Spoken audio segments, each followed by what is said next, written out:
जैन समाज के तत्वाधान में डेरा पहाड़ी जैन मंदिर में गुरुवार 11 नवंबर से सिद्ध चक्र महामंडल विधान प्रारंभ हो गया है। 19 नवंबर तक चलने वाले इस पावन विधान की शुरुआत प्रतिदिन सुबह 7 बजे से नित्य पूजन, अभिषेक एवं शांति धारा के साथ हो जाती है, जिसमें श्रद्धालु स्त्री पुरुष पारंपरिक पीली साड़ी धोती में शुद्ध वेशभूषा में सम्मिलित होते हैं। डॉक्टर सुमिति प्रकाश जैन के मुताबिक जय जय अतिशय क्षेत्र डेरा पहाड़ी पर सिद्ध चक्र महामंडल विधान के धार्मिक अनुष्ठान 11 नवंबर से धार्मिक विधि विधान से प्रारंभ हो गए हैं।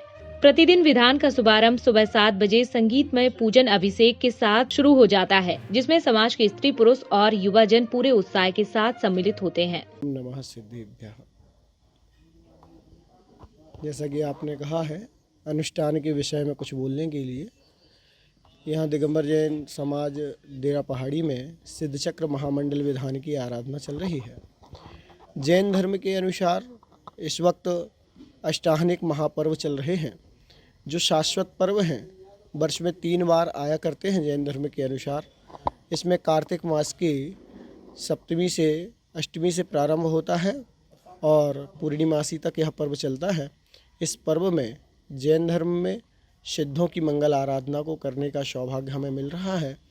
जैन धर्म में गुण विशेष की प्रधानता है, व्यक्ति विशेष को प्रधानता नहीं दी जाती।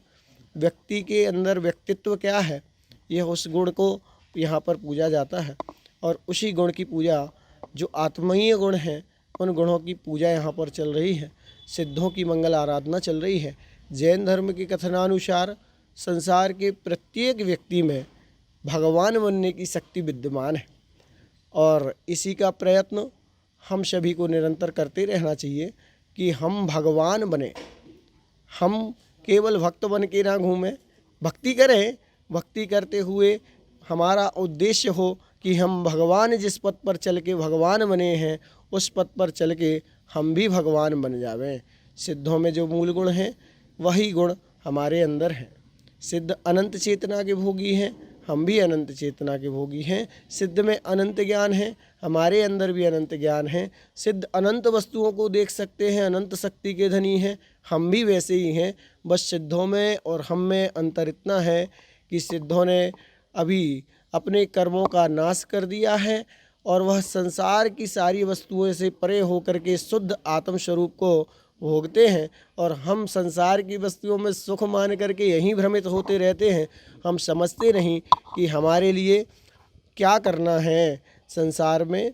अगर हमें उत्कृष्टता को प्राप्त करना है तो हमें संसार की वस्तुओं से थोड़ा परे हटना होगा और अपने आप के आत्मीय गुणों की ओर अपना झुकाव बनाना होगा।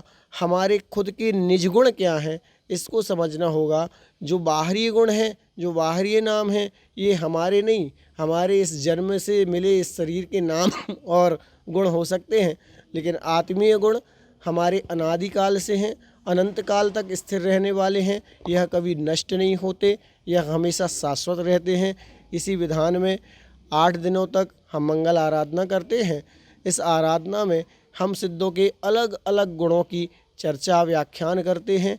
उनको अर्घ्य समर्पित करते हुए सभी को हम उद्घोषणा करते हैं कि कैसे सिद्धों के गुणों को हम प्राप्त कर सकते हैं। उनके बारे में चिंतन की लहर को मोड़ा जाता है। विशिष्ट जानने के लिए तो आपको सिद्ध चक्र मंडल विधान की आराधना में सहभागी बनकर ही जानने को मिल पाएगा। सिद्धों में जो असीम गुण हैं, उन गुणों का पूर्ण व्याख्यान तो हो नहीं सकता, किंतु जो जो गुणों के व्याख्यान हो सकते हैं वह सिद्ध चक्र की महिमा में